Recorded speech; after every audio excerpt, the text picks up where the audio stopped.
The Vault 2 Dreamy asks, if you give energy to nothing, isn't that a waste of time? Yes. Yes. Time is going to move whether or not you do anything or something or everything or nothing or whatever. If you give energy to nothing, if you try nothing, if you risk nothing, you get nothing in return.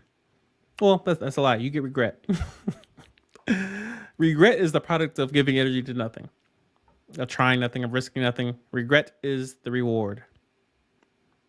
And, again, I always tell people regret is only valuable in your youth. In your youth, when you have time. Youth is relative. So that means if you're breathing, you have time.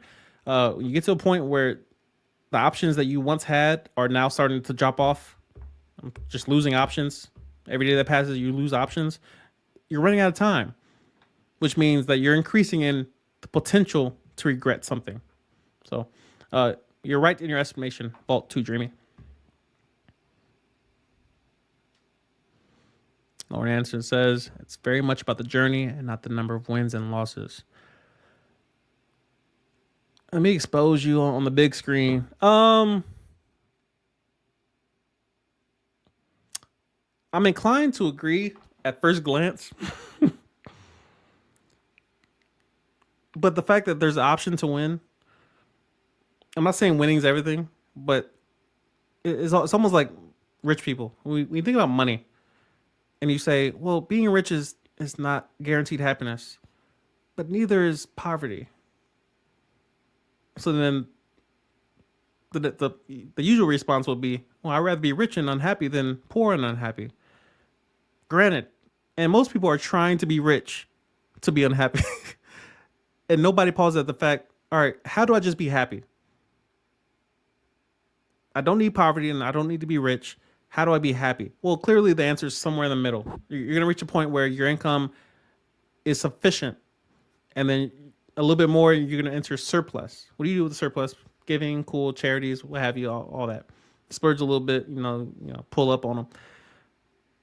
But the question remains, at what number? That number is different for everybody. I always talk about the low to the debt income ratio.